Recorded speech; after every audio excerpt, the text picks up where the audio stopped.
Hello dear friends, स्वागत है आपका आपके यूट्यूब चैनल जमरे एजुकेशन पॉइंट में। पिछले लेक्चर में हम आरआरबी के प्रीवियस पेपर डिस्कस किए थे। अब हम आज लेके आए हैं आरआरबी से संबंधित जितने भी lab superintendent, lab assistant, lab technician के जो मोस्ट इम्पोर्टेंट क्वेश्चन हैं वो डिस्कस करने वाले हैं। आज से सीरीज स्टार्ट करने वाले हैं। तो जिन बच्चों ने भी अभी तक चैनल को सब्सक्राइब नहीं किया है वो चैनल को सब्सक्राइब कर लें और सभी फ्रेंड सर्कल में शेयर कर दें ताकि उनके प्रिपरेशन अच्छे तरीके से हो सके। जो क्वेश्चंस है वो बहुत ही इम्पोर्टेंट है। सारे के सारे जो आरआरबी से रिलेटेड ही क्वेश्चन हम लेके आए हैं और इसी टाइप के क्वेश्चन बनते हैं। तो जैसे आप डिस्प्ले पे क्वेश्चंस आते हैं उसको आप आपकी प्रिपरेशन के अकॉर्डिंग आप उसको कमेंट्स में बता सकते हो। ठीक है, आप आंसर कर सकते हो ताकि आपका जो प्रिपरेशन है किस तरीके से चल रहा है। तो आइए स्टार्ट करते हैं हम आज से। बहुत ही मोस्ट इम्पोर्टेंट क्वेश्चंस आरआरबी के लिए, लैब टेक्नीशियन जो सुपरिटेंडेंट के लिए हैं, जो 26 अप्रैल को होने वाले एग्ज़ाम के लिए बहुत ही हेल्पफुल होने वाले हैं। तो चलिए स्टार्ट करते हैं।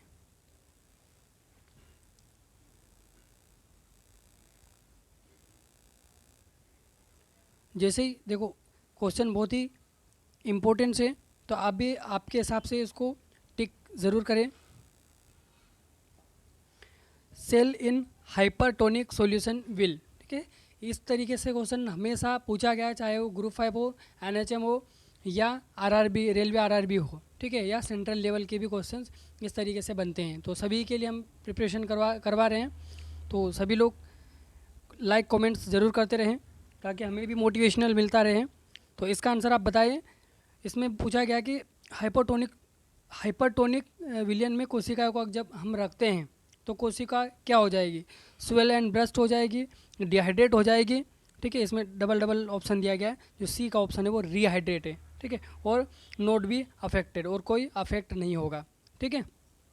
तो आपको ये समझना चाहिए इसमें हमें ऑस्मोसिक प्रासरण और विसरण हम पिछली छोटी कक्षाओं में पढ़ चुके हैं। ये 11वीं 12वीं में भी हमें पढ़ाया गया था जब हम सॉल्यूशंस वो सूखे किशमिश और वो किशमिश का जो एग्जांपल देके हमें पढ़ाया गया था, और आलू को काट के भी इसका एग्जांपल दिया गया था। तो उसके हिसाब से हम समझना है। अगर देखो जो ऑस्मोसिस का जो परिभाषा होती है वो कम सांद्रता से अधिक सांद्रता की ओर गमन करना होता है, ठीक है, मतलब low concentration to high concentration. अगर किशमिश को हम किसी लो कंसंट्रेशन वाले विलियन में रखेंगे तो किशमिश जो सूखा किशमिश है उसका जो कंसंट्रेशन, उसका गाढ़ापन है वो क्या, वो ज़्यादा है, तो वो क्या हो जाएगा, लो से वो अधिक की ओर जाएगा, ठीक है। तो जो पानी किस में आ जाएगा, सूखे किशमिश में, क्योंकि जो पानी का कंसंट्रेशन है लो है और किशमिश का जो कंसंट्रेशन होगा वो हाई होता है, ठीक है। इसी प्रकार यहाँ पर हमें सेल्स की बात हो रही है, ठीक है।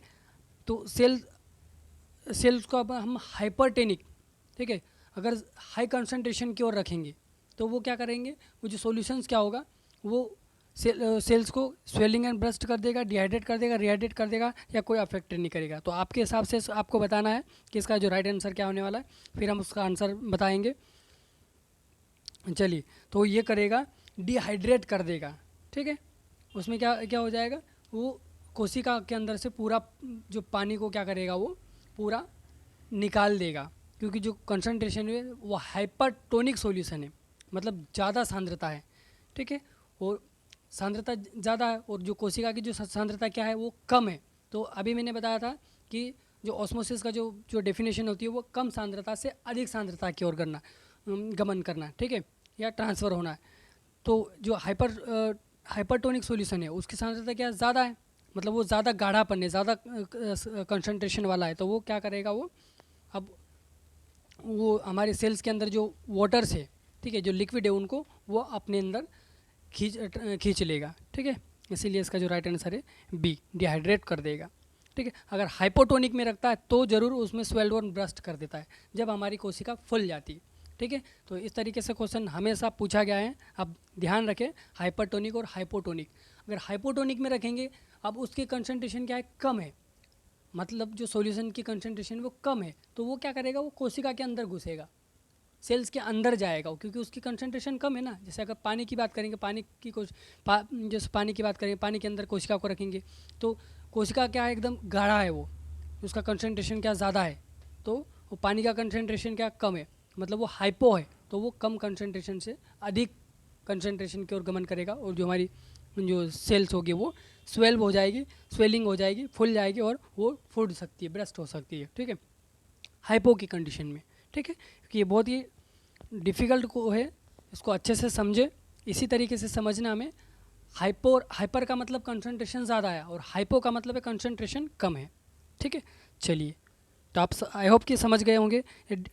सी का जो है वो रिहाइड्रेशन है, ठीक है। तो इसका जो आंसर आएगा डिहाइड्रेट कर देगा, हमारी कोशिका को क्या कर देगा, वो डिहाइड्रेट कर देगा, ठीक है। मतलब कोशिका के अंदर से पानी को वो खींच लेगा, मतलब कोशिका होगी वो पिचक जाएगी, ठीक है। अगर सिकुड़ने का इसमें ऑप्शन आता तो भी उसका राइट आंसर होता, ठीक है। चलिए,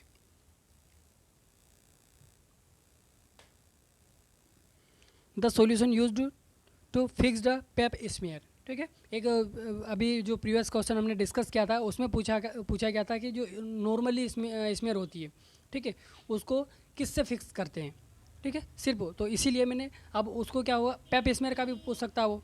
अब नॉर्मल का तो पूछा ही था, प्रीवियस पेपर में यही चीज़ें पूछी गई थी, लेकिन मैंने इसमें जो क्वेश्चन बनाया वो पेप स्मीयर को प्रिजर्व करने के लिए, ठीक है। The used fixed Pep smear को ठीक करने के लिए प्रयुक्त घोल है राइट स्ट्रेंज, हेमाटोक्सिलिन या फिजियोलॉजिकल स्लाइन या साइटो स्प्रे, ठीक है। तो पेप स्मीयर को किससे फिक्स्ड करते हैं, ठीक है। तो आपको सभी को पता होगा, इसका आंसर आप सभी लोग जानते ही है।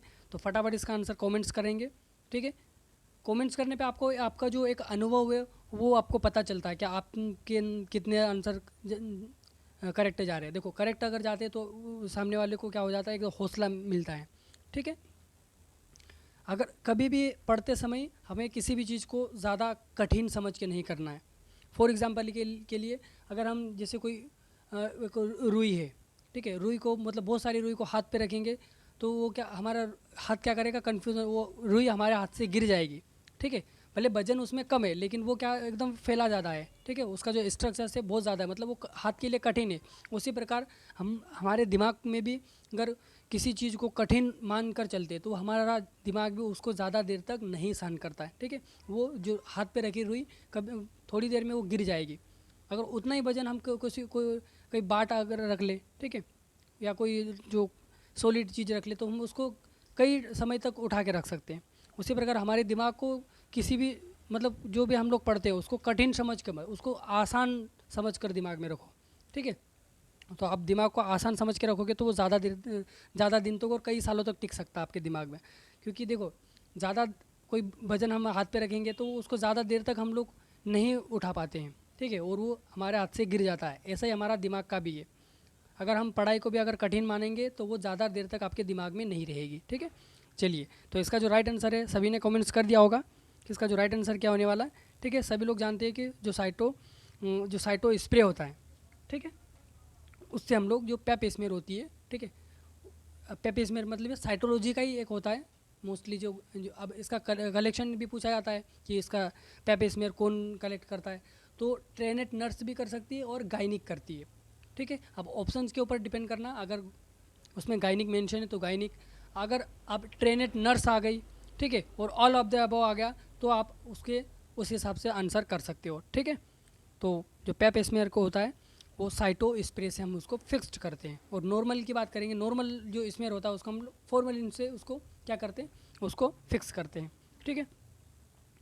और इसका, हाँ, पेप स्मेयर के आप जितने भी रिएजेंट्स हैं, ठीक है, जैसे इसमें क्या होता है, H&E उसमें भी यूज़ होता है, लेकिन वह हैरिस हीमोटोक्सिलिन यूज़ होता है प्राइमरी स्टेज के लिए। पेप स्मेयर में हैरिस हीमोटोक्सिलिन यूज़ किया गया है, ठीक है। तो इस तरीके से आप उसको ज़रूर पढ़ के रखें।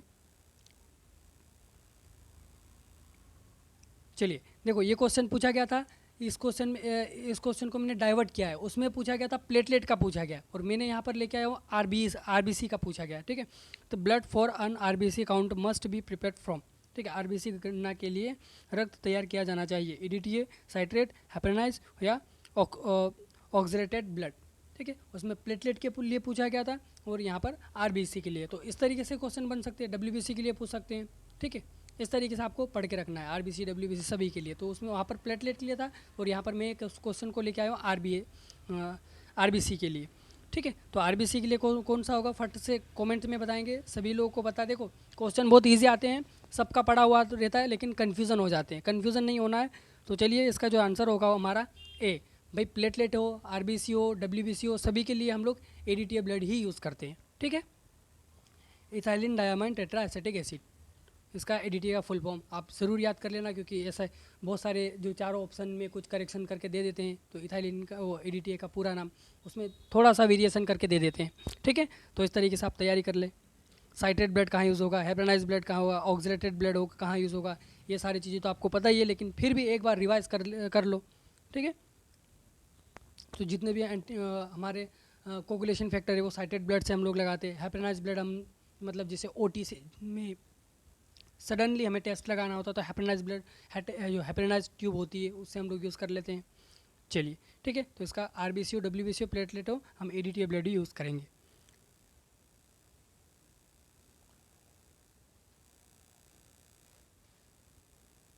चलिए, which piece of histology equipment is not temperature depend.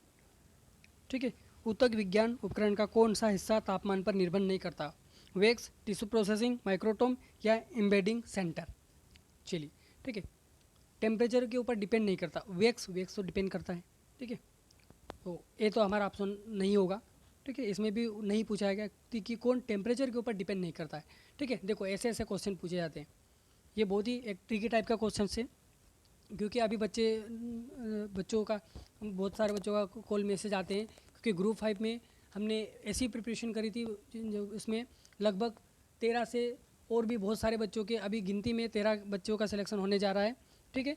और बच्चों का कहना है कि आपको कैसे पता चलेगा कि सिर्फ माइक्रो और हिस्टोलॉजी और क्लिनिकल पैथोलॉजी से क्वेश्चंस आने वाले हैं, क्योंकि मैंने इसमें सारे वीडियो अपलोडेड किया गया है माइक्रोबायोलॉजी के लिए, हिस्टोलॉजी के लिए और क्लिनिकल पैथोलॉजी के। पर्सनली एक एक जो टॉपिक है हमारा CSF, यूरिन, सीमेन, ठीक है, सभी के ऊपर से पर्सनली क्वेश्चन के जो वीडियो अपलोडेड किए गए हैं, और हीमेटोलॉजी के भी सारे इंपॉर्टेंट क्वेश्चन एक नए ट्रिक के साथ में। ठीक है। आप ज़रूर देखें उसमें भी।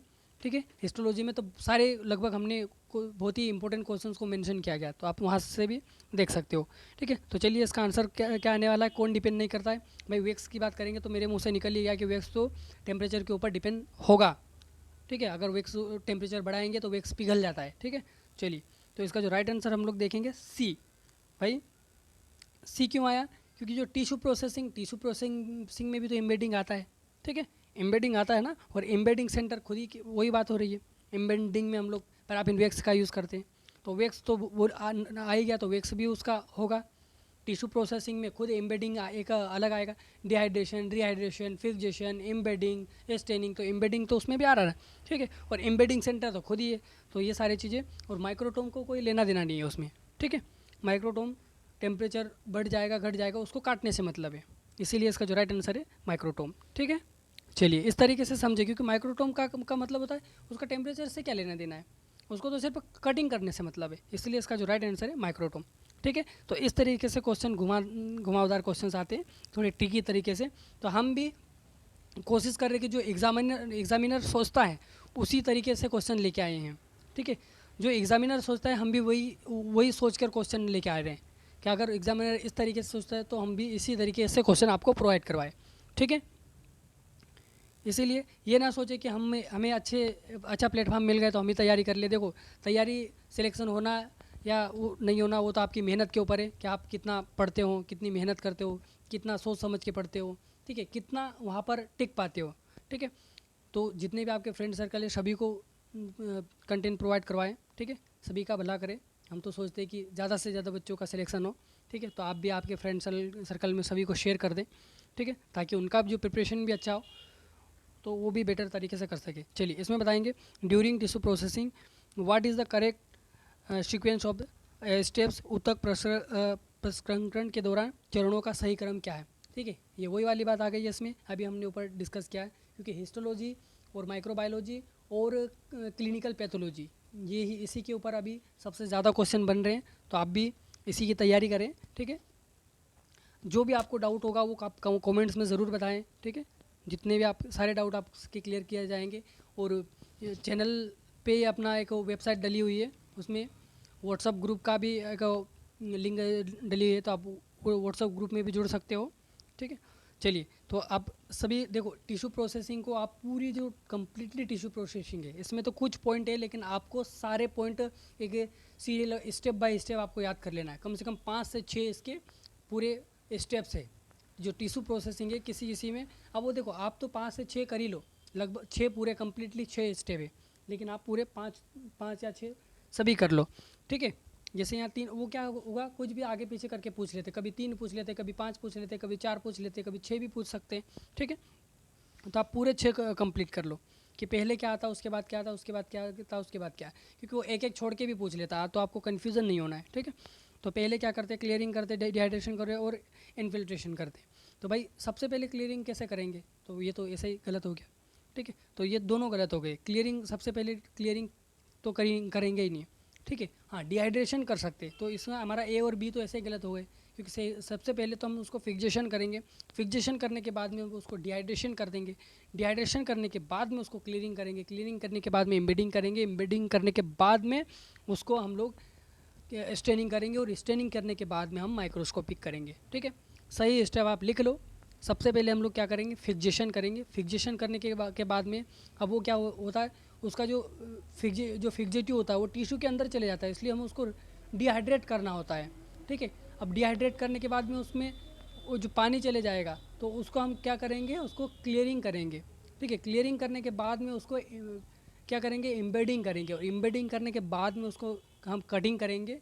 ठीक है, कटिंग करने के बाद में हम उसको स्टेनिंग करेंगे, और स्टेनिंग करने के बाद हम उसको माइक्रोस्कोपिक कर लेते हैं। ठीक है, तो इस तरीके से ये आपकी प्रोसेस हो जाती है। ठीक है, और भी आपको देखना होगा तो आप जो हिस्टोलॉजी के जो वीडियो अपलोडेड है वहाँ जाकर भी आप देख सकते हो। ठीक है, तो इसमें क्या पूछा गया, अब जो मैंने पूछा गया तो वो कहाँ पर मैच हो रहा है। ठीक है, सबसे पहले देखो फिक्सेशन, तो फिक्सेशन यहाँ पर पूछा नहीं, फिक्सेशन के बाद क्या करते हैं हम लोग, डिहाइड्रेशन करते हैं, डिहाइड्रेशन बिल्कुल कर रहे हैं। डिहाइड्रेशन के बाद में हम लोग क्या, इन्फिल्ट्रेशन, इन्फिल्ट्रेशन का मतलब होता है हमारा एम्बेडिंग। ठीक है, तो ये तो सी वाला भी ऐसे ही गलत हो गया, क्लियरिंग बोल रहा है उसमें, तो ठीक है आखिरी में क्लियरिंग नहीं करेंगे।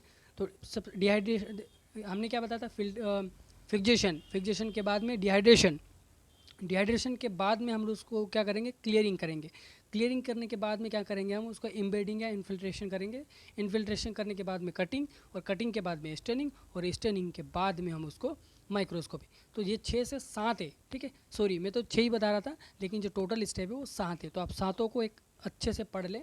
ठीक है, तो इसका जो राइट आंसर है डी, डिहाइड्रेशन, क्लियरिंग और इन्फिल्ट्रेशन। ठीक, तो इस तरीके से आप ज़रूर पढ़ें।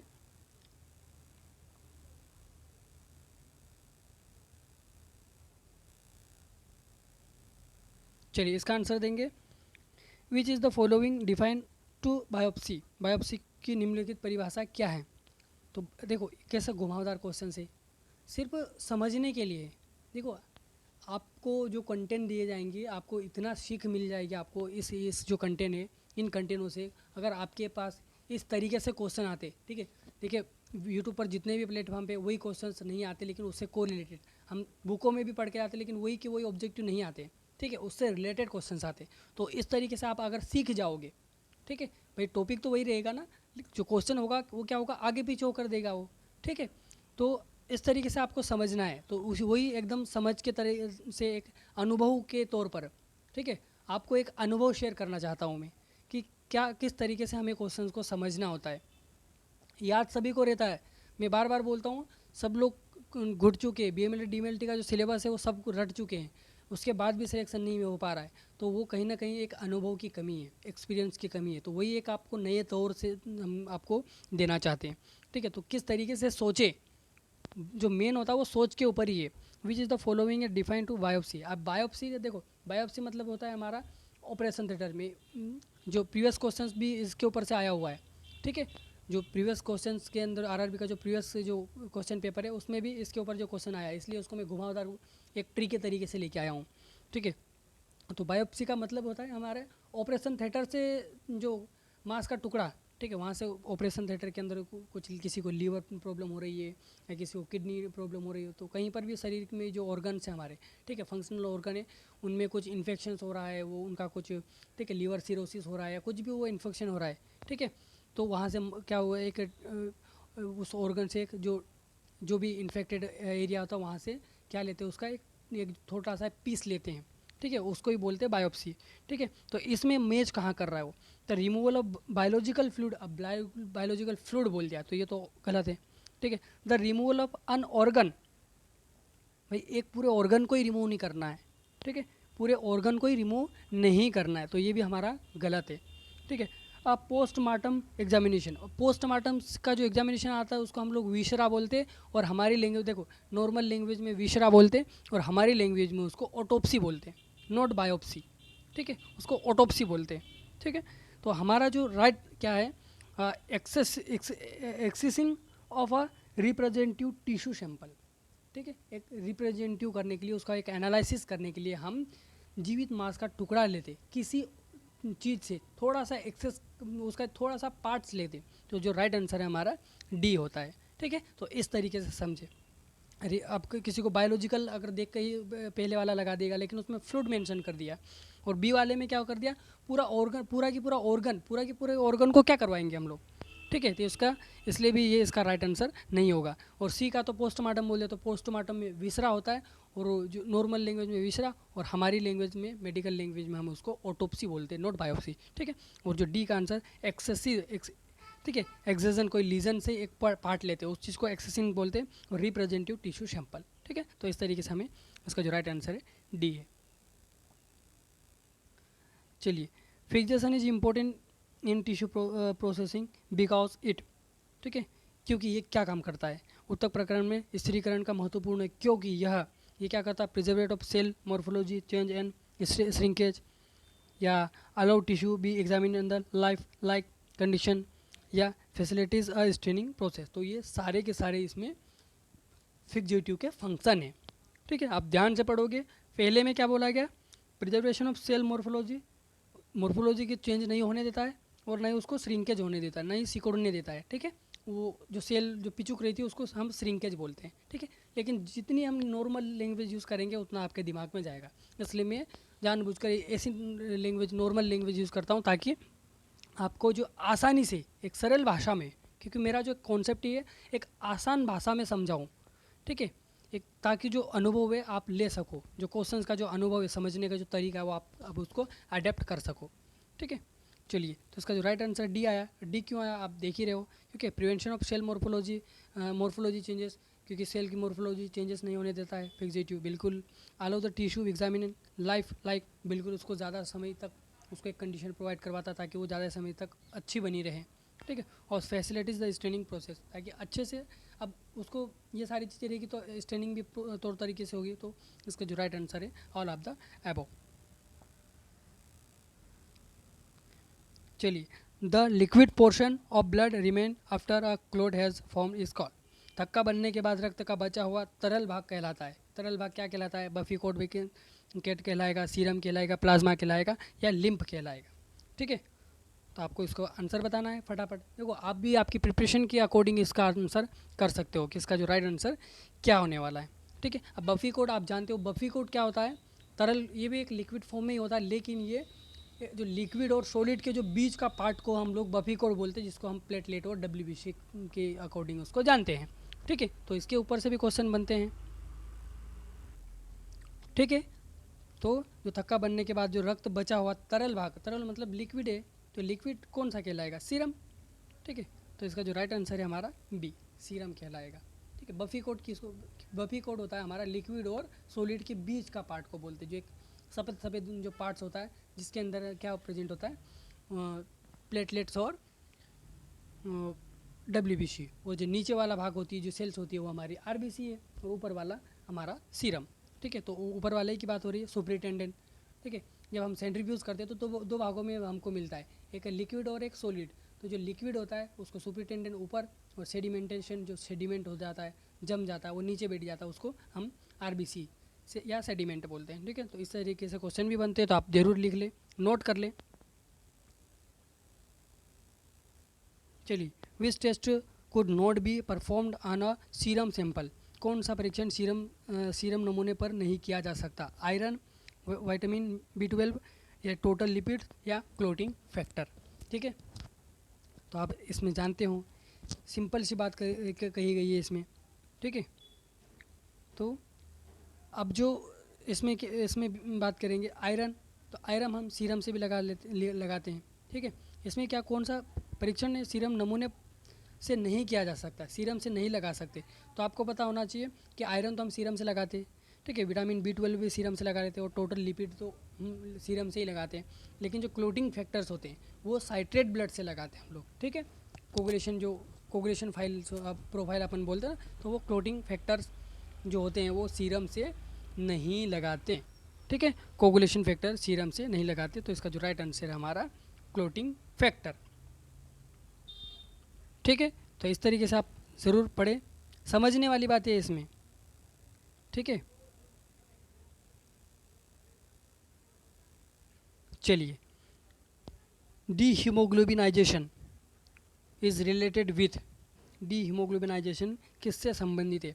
थिन स्मीयर से, ठीक है, थिक स्मीयर से, वेट स्मीयर से या इम्प्रेस स्मीयर से, ठीक है। डीहीमोग्लोबिनाइजेशन किससे संबंधित हो से बोल, तो थिन स्मीयर में भी हमें हीमोग्लोबिन दिखेगा, थिक स्मीयर में भी ज़्यादा कर लो तब भी दिखेगा।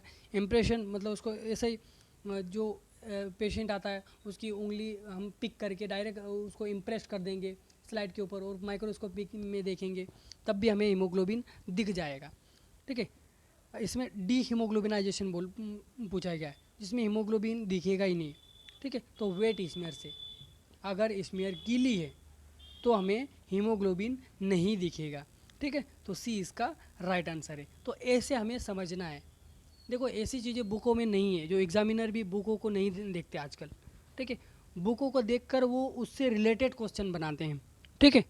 तो आप इस तरीके से पढ़े, वो बुक उठाते ज़रूर है लेकिन वहाँ से क्वेश्चन बनाते नहीं है, वहाँ से को रिलेट करके ही क्वेश्चन बनाते हैं, ठीक है। तो ऐसे क्वेश्चन को रिलेट अब हमें भी उनकी तरह ही सोचना पड़ रहा है, ठीक है, ताकि हम वो क्या सोचते हैं हम देखो अभी तक जो एग्ज़ाम्स हुई हैं तो इसमें अभी तक तो इस टाइप के ही क्वेश्चन आ रहे हैं। कोई बुक से नहीं आता है, किसी बुक से नहीं आता है, कोई पर्टिकुलर बुक नहीं है, ठीक है। वो बुक उठाते ज़रूर है लेकिन वो उससे कोरिलेट करते हैं। तो हमें भी उसी कोरिलेट के हिसाब से उनके अनुभव को समझना है, ठीक है, और उन चीज़ों को आसान भाषा में समझने की कोशिश करते हैं, ठीक है। और हम भी आपको यही चाहते हैं कि आप भी इसी तरीके से आपकी तैयारी करें, ठीक है। तो इसमें डी हीमोग्लोबिनाइजेशन का मतलब हो जिसमें हीमोग्लोबिन दिखेगा ही नहीं भाई, थिन बनाओ थिक बनाओ और ठीक है, तो वो तो हीमोग्लोबिन तो हमें दिख ही जाएगा, ठीक है। लेकिन अगर स्मीयर गिली रही तो नहीं दिखेगा, ठीक है। इसीलिए इसका जो राइट आंसर है हमारा C. The common blood group in Nepal, Nepal में सामान्य रक्त समूह कौन सा होता है? तो ए, ठीक है। ऑलमोस्ट जो नेपाली जो लोग होते हैं उनमें जो ब्लड ग्रुप होते हैं वो ए प्रेजेंट होते हैं, ठीक है, कॉमन।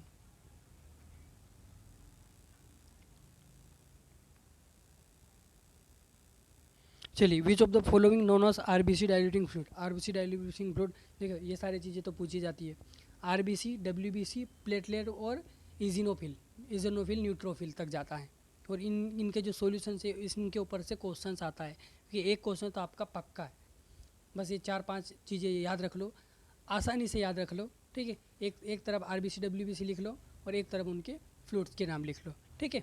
और एक आप अब जहाँ पर आप बैठते हो उठते हो वहाँ पर एक सामने लगा लो, क्योंकि इससे एक क्वेश्चन 100% आता है, हर एग्ज़ाम में पूछता है, ठीक है। चलिए, निम्नलिखित में से किसे आरबीसी, ठीक है, या अणुकारी द्रव के रूप में भी जाना जाता है? तो सोडियम साइट्रेट, हैज़ फ्लूइड, ठीक है, टॉस फ्लूइड या ऑल ऑफ द एबव, ठीक है। तो इसका जो राइट आंसर है D, sodium citrate, has fluid या टॉन्सिल फ्लूइड या ऑल ऑफ द एबव। तो इसका जो राइट आंसर है, ठीक है, हैज़ फ्लूइड भी हम यूज़ करेंगे और टॉन्सिल फ्लूइड भी यूज़ करेंगे, ठीक है। तो इसका जो राइट आंसर है ऑल ऑफ द एबव। चलिए, प्रोसेस ऑफ न्यूट्रोफिल फॉर्मेशन, देखो आरबीसी अब ये भी फॉर्मेशन भी पढ़ लो। अगर उनका हम लोग ये सारी चीज़ें पढ़ रहे हैं, फ्लूइड पढ़ रहे हैं, तो अब फॉर्मेशन के ऊपर से भी बनते हैं क्वेश्चन। आरबीसी का फॉर्मेशन, डब्ल्यूबीसी का फॉर्मेशन और प्लेटलेट का फॉर्मेशन का उनका जो फर्स्ट जो स्टेज है उसको क्या बोलते हैं, ठीक है। हीमोपोइसिस, हीमोपोइसिस मतलब सभी पूरा खून का बनना, ये पूरे ब्लड का की बात आ जाएगी। हीमोपोइसिस मतलब इसमें पूरे खून का बनना। इरेथ्रोपोइसिस मतलब सिर्फ आरबीसी, ल्यूकोपोइसिस मतलब सिर्फ डब्ल्यूबीसी का बनना, ठीक है।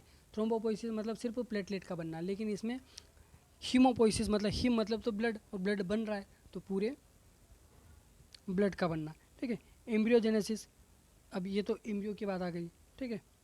हेमेटोजेनेसिस, हीमेटोजेनेसिस, ठीक है। और ग्रेनुलोपोइसिस। अब न्यूट्रोफिल्स और न्यूट्रोफिल, इजनोफिल, बेजनोफिल्स, ये किस में आते हैं हम लोग, ये ग्रेनुलोसाइट में आते हैं, ठीक है। हम लोग पढ़ते हैं ना उसमें ग्रेनुलोसाइट, ग्रेनुलोसाइट और अग्रेनुलोसाइट की बात करेंगे। तो अग्रेनुलोसाइट में तो लिम्फोसाइट और मोनोसाइट आते हैं, लेकिन जो ग्रेनुलोसाइट में आता है हमारा इजनोफिल, न्यूट्रोफिल और बेसोफिल, इन 3 चीज़ों का मानते हैं, ठीक है। तो अब न्यूट्रोफिल किससे फॉर्मेशन होगा, ये ग्रेनुलोपोइसिस से बनेगा, ठीक है। प्रोसेस ऑफ न्यूट्रोफिल, तो इस तरीके से हमें समझना है। ग्रेनुल शब्द आ गया ना तो बस हमारा काम हो गया, ठीक है। इस तरीके से एकदम आसान भाषा में समझो। जहाँ पर ग्रेनुलोपोइसिस हो गया मतलब हमारा काम ही हो गया, न्यूट्रोफिल का फॉर्मेशन। अब इसमें बेसोफिल भी दे सकता है, न्यूट्रोफिल भी दे सकता है, इजनोफिल, ये सारे के सारे क्या ग्रेनुल से, ठीक है। तो इस तरीके से समझे। चलिए, है ना, haemoglobin, iron is in, haemoglobin में लोहा होता है, कौन किस रूप में होता है, ठीक है। फेरस के रूप में, फेरस फॉर्म में, फेरिक फॉर्म में, या फर्टिलाइज फॉर्म में, या ऑल ऑफ द एबो, ठीक है। अब ऑल ऑफ द एबो यहाँ पर नहीं आएगा क्योंकि फर्टिलाइज फॉर्म, अब फर्टिलाइज का मतलब क्या है, यहाँ एग और वो स्पर्म का, ठीक है, वो तो फर्टिलाइज थोड़ी हो रहा है, ठीक है। तो फर्टिलाइज नहीं आ रहा तो ऑल ऑफ द एबो भी नहीं आ रहा है। तो इस तरीके से हमें अगर तुक्का भी लगाना है तो कोई किसी चीज़ को निकालो, ठीक है। अब यहाँ पर देखो फर्टिलाइज़र दे दिया तो सी नहीं आ रहा तो फिर डी भी क्यों आएगा, ठीक है। अब कन्फ्यूज़न है फेरस या फेरिक। तो जो हीमोग्लोबिन हमारे ह्यूमन बॉडी के अंदर जो जो फेरस फॉर्म में प्रेजेंट होता है, ठीक है। किस फॉर्म में प्रेजेंट होता है, फेरस फॉर्म में। जो हीमोग्लोबिन के अंदर जो आयरन होता है, आयरन हमारे अंदर फेरस फॉर्म में के रूप में होता है। तो ये क्वेश्चन बहुत ही इंपॉर्टेंट है, आता है क्वेश्चन। हीमोग्लोबिन के जो 4 चेंज के भी के आते हैं, ठीक है। तो वो भी आप ज़रूर पढ़ें।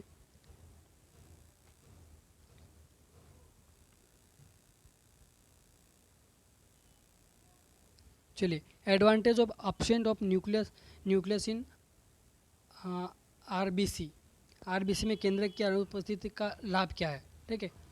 देखो किस तरीके से क्वेश्चन पूछते हैं, क्वेश्चन बहुत अच्छे क्वेश्चन है और ऐसे ही क्वेश्चन हर एग्ज़ाम में अभी आते हैं, कोई सी भी एग्ज़ाम हो, ग्रुप 5 हो, ऐसे ही ऊट पटांग क्वेश्चन आते हैं। तो हमें भी ऊट पटांग तरीके से ही तैयारी करना है, ठीक है, ऊट पटांग तरीके से ही सोचना है।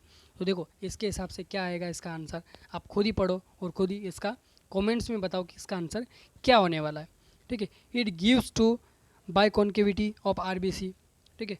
आरबीसी में के अंदर केंद्रक नहीं होने से क्या फ़ायदा है, तो क्या उसमें दोनों तरफ बाय कॉन्केव हो रहा है, तो it's give biconcave of RBC, ठीक है। देखिए एक कॉन्केव है और एक कॉन्वेक्स्ड है, ठीक है। और it give to maturity of RBC या ऑल ऑफ द अबव, ठीक है। तो इसका जो राइट आंसर क्या आने वाला है आपके हिसाब से, क्योंकि ये क्वेश्चन तो बहुत ही ईजी है, ठीक है। हम आरबीसी का साइज से पढ़ते हैं, उसका साइज भी जो लॉन्ग साइड में उसका 7.2 हम लोग पढ़ते हैं, ठीक है। तो ये सारी चीज़ें आप ज़रूर पढ़ें। तो इसका जो राइट आंसर है डी, भाई एक तो उसको बाई कॉन्केव बना ही रहा है, ठीक है। Give to by concentricity of RBC दे रहा है, और बाय कॉन्वेक्सट्रिसिटी ऑफ आरबीसी भी दे रहा है, और give to maturity of RBC, ठीक है। अगर आरबीसी के अंदर केंद्रक होता है वो इनमेच्योर कहलाता है। जैसे कि हमारा आरबीसी का जो फर्स्ट ऊपर वाला जो स्टेज होता है वो रेटिकुलोसाइट होता है, ठीक है। तो रेटिकुलोसाइट के अंदर थोड़ा सा केंद्रक के रूप में प्रेजेंट होता है, लेकिन उसके अंदर वो थ्रेड्स प्रेजेंट होते हैं, न्यूक्लियस नहीं होता है उसमें, न्यूक्लियस के थ्रेड्स प्रेजेंट होते हैं, ठीक है। लेकिन जब आरबीसी का जो रूप आ जाता है उसमें टोटली अपसेंट हो जाता है न्यूक्लियस, ठीक है। तो ऐसे क्वेश्चन भी आते हैं, ठीक है। तो इसका जो राइट आंसर है ऑल ऑफ द अबव। चलिए, D L C is done of smear, ठीक है। अब D L C difference leukocyte count is done of the smear, D L C smear किया जाता है किस में, हेड रीजन में, टेल रीजन में, बॉडी रीजन में, या ए एंड सी, या हेड और बॉडी में किया जा सकता है, ठीक है। तो इसका आंसर आप बताएंगे कि इसका राइट आंसर क्या आने वाला है, ठीक है। तो डी एल सी मतलब डिफरेंशियल हम लोग करते हैं, तो वो जो स्मेयर बनाते हैं हम तो कौन से वाले पार्ट्स में करते हैं, ठीक है। एक टंग लाइक स्ट्रक्चर्स बनाते हैं हम लोग जब स्मेयर करते हैं, तो उसका जो स्ट्रक्चर्स होता है वो एक जीभ की तरह होता है, जो हमारी जीभ होती है बोलने की जो जीभ, ठीक है, जीभ। तो एक टंग लाइक स्ट्रक्चर बनाते हैं तो उसमें 3 पार्ट्स होते हैं, हेड, टेल और बॉडी। तो हम डीएलसी कहाँ से करते, हेड से करते, टेल से करते या बॉडी रीजन से करते, ठीक है। तो इसका जो राइट आंसर होगा, हम उसको डीएलसी हम लोग बॉडी रीजन से करते हैं। तो इसका राइट आंसर है हमारा सी, बॉडी रीजन, ठीक है। चलिए, PT test perform for which organ test, PT prothrombin time, ठीक है। पीटी परीक्षण किस अंग के परीक्षण के लिए करते हैं, ब्रेन, किडनी, लंग्स या लीवर। भाई यहाँ पर प्रोथ्रोम्बिन टाइम की बात हो रही है, क्लोटिंग टाइम की बोल रही है, ठीक है। तो पीटी, ठीक है, ब्रेन के लिए करेंगे, किडनी के लिए, लंग्स के लिए, लीवर के लिए। तो अब सभी लोग ये इसका आंसर तो जानते हैं लगभग लगभग, लेकिन बहुत सारे बच्चे कन्फ्यूज़न हो जाते हैं, ठीक है। तो इसका जो राइट आंसर होगा हमारा लीवर, ठीक है, लीवर के लिए करते हैं। लंग्स के लिए तो कोई, क्योंकि लंग्स के अंदर तो ब्लड का होता ही नहीं है, ब्लड प्रेजेंट ही नहीं होता है लंग्स में, ठीक है। लंग्स के अंदर गैसेस प्रेजेंट है, ठीक है। तो गैसेस के ऊपर से क्वेश्चन बनेंगे तो लंग्स की बात करेंगे हम, ठीक है। किडनी तो फिल्ट्रेशन का काम करती है, ब्रेन, ठीक है, ब्रेन तो हमारा मास्टर माइंड है, ठीक है।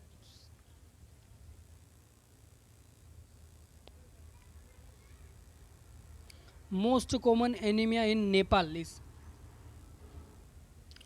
चलिए इसमें क्या पूछा गया, मोस्ट कॉमन एनीमिया इन नेपाल, नेपाल में सबसे ज़्यादा एनीमिया देखने को मिलता है। Iron deficiency, vitamin B12 deficiency anaemia, folic acid deficiency anaemia या ऑल ऑफ द अबव, ठीक है। तो आप जानते हो तो नेपाली होते हैं वो एकदम वाइट वाइट दिखते हैं, ठीक है। तो उनमें आयरन की कमी होती है, ठीक है। जो नेपाली है वो सब एक जैसे दिखते हैं, ठीक है, वाइट वाइट दिखते हैं। तो उनमें क्या कमी है, आयरन की, ठीक है। हमारे इंडिया में तो लौह पुरुष प्रेजेंट है, ठीक है। तो हमारे इंडिया में तो आयरन की कमी होती ही नहीं, लेकिन जो नेपाली होते हैं उसमें थोड़ी बहुत आयरन की कमी होती है, ठीक है। तो इसमें मोस्ट कॉमनली आयरन डिफिशिएंसी देखने को मिलता है, ठीक है। तो इस तरीके से किसी भी चीज़ को एकदम आसानी तरीके से समझो, एक सरल भाषा में, और उसको उसका एक अनुभव लो। तो मैं यही अनुभव देना चाहता हूँ, ठीक है। क्योंकि अब किस तरीके से क्वेश्चन बनते हैं, क्योंकि मैंने बता ही दिया, जो एग्जामिनर थे वो बुकें ज़रूर उठाते लेकिन वहाँ से क्वेश्चन बनाते नहीं है। चलिए, इसका स्पेसिफिक टेस्ट फॉर SLE, ठीक है, के लिए विशिष्ट परीक्षण है, ठीक है। SLE क्या फुल फॉर्म है, सभी लोग कमेंट्स में करेंगे। SLE का फुल फॉर्म अभी मेरे मुंह से निकल ही रहा था, मैं बताने वाला था, ठीक है। तो सभी लोग बताएंगे कि इसका फुल फॉर्म क्या होगा। चलिए, इसका जो राइट आंसर क्या आने वाला है, बी, ठीक है, एंटी डबल स्ट्रैंड DNA, ठीक है। सभी लोग इसका फुल फॉर्म बताएंगे, पता तो चले कि कितने बच्चे क्लास अटेंड करते हैं, ठीक है। स्पेसिफिक टेस्ट फॉर SLE के लिए तो ये जो एंटी डबल स्ट्रैंड, ठीक है, DS का मतलब होता है डबल स्ट्रैंड DNA।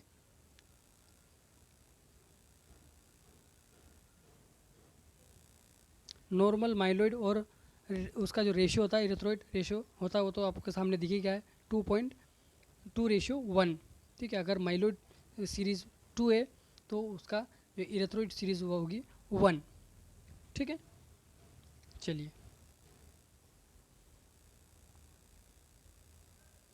देखो इसमें ये मॉर्फोलॉजी के ऊपर से भी क्वेश्चन हमेशा बने हुए हैं, ठीक है। ऑलमोस्ट क्वेश्चन बने हैं कि अगर रोड शेप बैक्टीरिया नोनस, जो छड़ के आकार का बैक्टीरिया जिसे कहा जाता है, कोकाई, बेसिलाई, स्पाइरल या ओवल एंड राउंड, ठीक है। तो बेसिलाई, सॉरी, कोकाई की बात आ रही है, तो जो कोकाई होता है वो स्पाइरल एंड राउंड शेप में होते हैं, ठीक है, और क्लस्टर शेप में होते हैं, ठीक है। एक स्पाइरल शेप में होगा और राउंड शेप में, ठीक है, राउंड शेप में होंगे, और उसका जो शेप होगा क्लस्टर शेप में होता है। तो इसके ऊपर से क्वेश्चन बनते हैं, ऑलवेज इसके ऊपर से क्वेश्चन बने हैं, ठीक है। स्पाइरल होगा, ये क्लस्टर शेप का होगा और राउंड शेप में होगा, ठीक है। लेकिन जो बेसिलाई होगा वो हमारा एक छड़ीनुमा स्ट्रक्चर्स का होता है। तो यहाँ पर भी वही चीज़ें पूछी गई है, ठीक है। रोड बोलो या एक छड़ीनुमा स्ट्रक्चर, तो बेसिलाई, ठीक है। अगर हम इसे नॉर्मली देखेंगे माइक्रोस्कोप में देखेंगे तो ये एक ईट टाइप का दिखाई देता है, ठीक है, ईट टाइप का स्ट्रक्चर का दिखाई देता है हमें, ठीक है। और स्पाइरल, ठीक है, जो स्पायरोचिट्स है वो एक स्पाइरल स्प्रिंग टाइप का दिखाई देता है। और जो ओवल शेप का होता है एक अंडे नुमा स्ट्रक्चर होता है उसको हम लोग बोलते हैं कोको बेसिलाई। और ना तो ये कोकाई होते हैं और ना ही बेसिलाई, तो एक अंडे एक शेप का होता है उसको हम लोग बोलते हैं ओवल शेप के बैक्टीरिया, ठीक है। चलिए तो इस तरीके से पढ़ें। उसका जो राइट आंसर है बेसिलाई, ठीक है, रोड शेप में छड़ी नुमा स्ट्रक्चर, ऐसे क्वेश्चन भी आते हैं।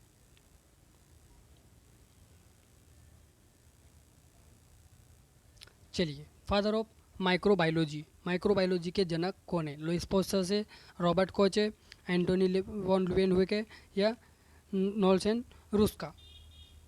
ठीक है, तो बताना है आपको कमेंट में, जल्दी फटाफट कमेंट्स में बताओ कि इसका जो राइट आंसर है क्या होने वाला है, फादर ऑफ माइक्रोबायोलॉजी।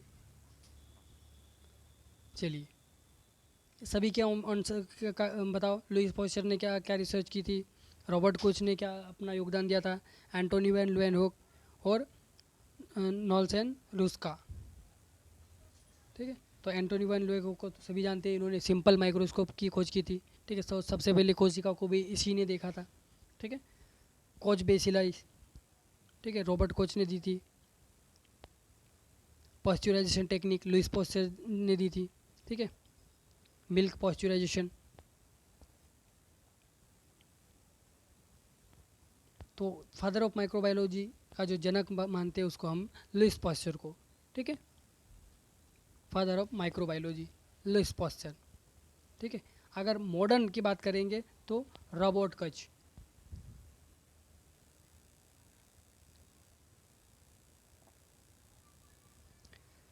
चलिए, basal media content, basal media में शामिल है पेप्टोन, नेम या NaCl या ऑल ऑफ द अबव, ठीक है। पेप्टोन वाटर, यहाँ पर नेम दिया तो ये होता है हमारा न्यूट्रिएंट अगार मीडिया, ठीक है, इसका पूरा नाम है न्यूट्रिएंट अगार मीडिया। वो लिखने में ऐसा जा रहा था इसलिए मैंने उसको शॉर्ट में लिख दिया। आपको जब एग्ज़ाम में जाओगे तो आपको पूरा इसका मिलेगा, फुल फॉर्म मिलेगा, ठीक है, न्यूट्रिएंट अगार मीडिया। तो मीडिया के ऊपर भी बहुत सारे क्वेश्चन बनते हैं। जो हमारा आगार होता है वो सोलिडिफाई एजेंट होते हैं, क्योंकि इसके ऊपर से क्वेश्चन बना हुआ है, प्रीवियस पेपर में क्वेश्चन आया हुआ है, इसलिए मैं ये क्वेश्चन दिया हुआ, ठीक है। जो आगार, क्योंकि आगार के ऊपर से क्वेश्चन, आगार क्या है हमारा सोलिडिफाई एजेंट, वो सोलिड बनाने का काम करता है, ठीक है। कितना परसेंटेज यूज़ करते, अगर हमारे सोलिड जो मीडिया होते हैं उसमें 1% होगा और जो सेमी सोलिड मीडिया होगा उसमें 0.5% होगा, ठीक है, क्योंकि वो सेमी सोलिड है। और लिक्विड मीडिया में ब्रोथ यूज़ किया जाता है, ठीक है। जितने भी उस हमारे ब्रोथ नाम के जो मीडिया होते हैं वो लिक्विड मीडिया होते हैं, और जिसमें अगार मीडिया होता है वो सॉलिड मीडिया होते हैं, ठीक है। तो ये सारी चीज़ें ध्यान दें ज़रूर। तो जो बेजल मतलब बेसिक मीडिया, सिंपल मीडिया में न्यूट्रिएंट पेप्टोन वाटर भी होगा, न्यूट्रिएंट अगार मीडिया भी होगा, सोडियम क्लोराइड भी होगा और ऑल ऑफ द अबव, ठीक है। तो ये सारी चीज़ें उसमें प्रेजेंट होती है, ठीक है। तो डी इसका राइट आंसर है।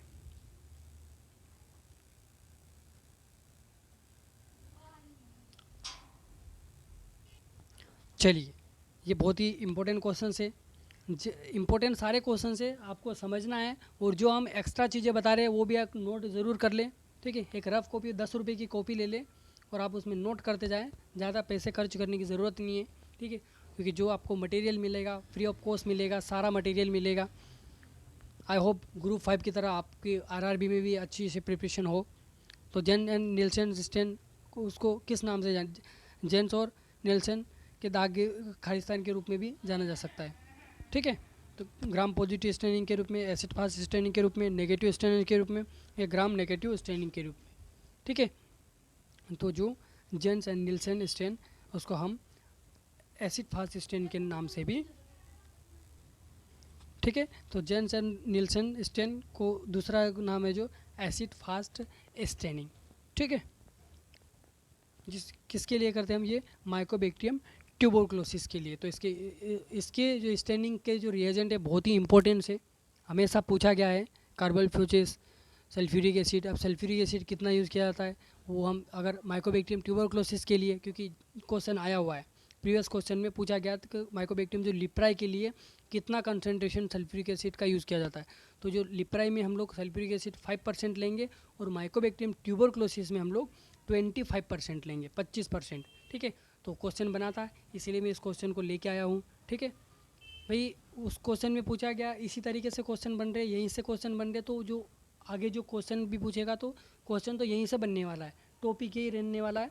ठीक है, लेकिन इनके ऊपर क्वेश्चन बनेंगे। चलिए ठीक है, नेगेटिव स्टेन किसके लिए करते हैं हम? कैप्सूल्स के लिए करते हैं, और इसको हम, इसका जो अदर नाम है वो इंडिया इंक है। ठीक है, और ग्राम पॉजिटिव स्टेनिंग और ग्राम नेगेटिव स्टेनिंग, ये ग्राम्स स्टेनिंग्स होती हैं। ठीक है, बैक्टीरिया को डिफ्रेंशिएट करने के, ग्राम पॉजिटिव और ग्राम नेगेटिव बैक्टीरिया को डिफ्रेंशिएट करने के लिए वो इसका कलर भी पूछते हैं। ठीक है, जो ग्राम पॉजिटिव बैक्टीरिया होते हैं वो वॉयलेट या ब्लू कलर के वॉयलेट कलर के या पर्पल कलर का दिखाई देगा, और जो ग्राम नेगेटिव बैक्टीरिया होंगे वो लाइट पिंक या डार्क रेड कलर के दिखाई देंगे। ठीक है, तो इस तरीके से भी क्वेश्चन पूछे गए हैं, तो आप ज़रूर देखें, इस तरीके से क्वेश्चन हमेशा आए गए। ठीक है, तो इसका जो राइट आंसर है एसिड फास्ट स्टेनिंग।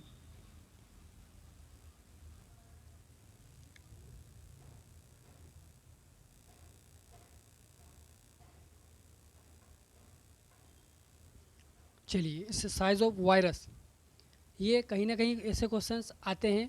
ठीक है, तो आपको पता होना चाहिए कि वायरस का जो मेजरिंग जो यूनिट है वो कौन सी होती है, बैक्टीरिया की जो मेजरिंग यूनिट होती है वो कौन सी होती है।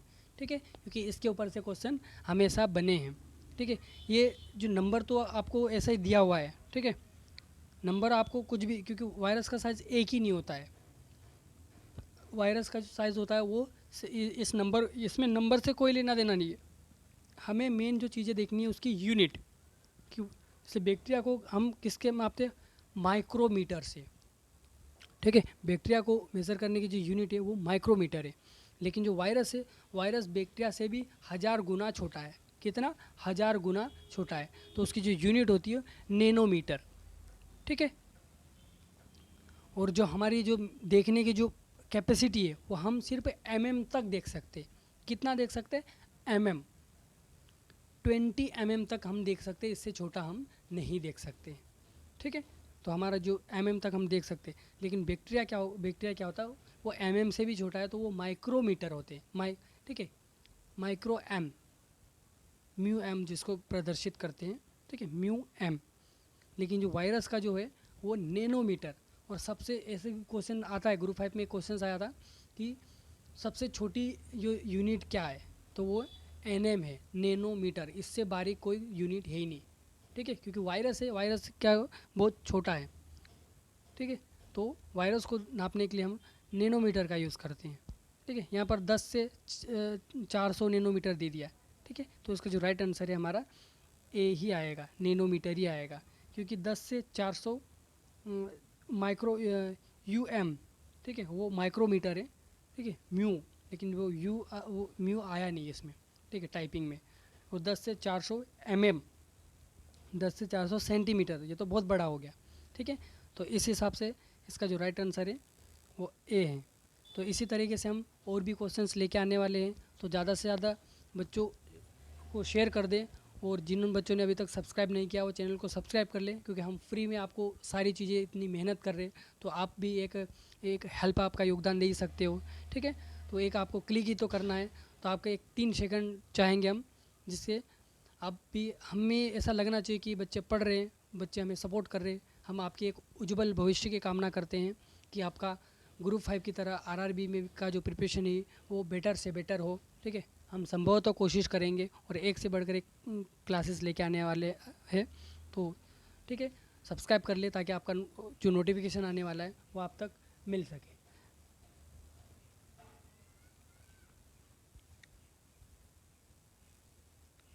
Thanks for watching.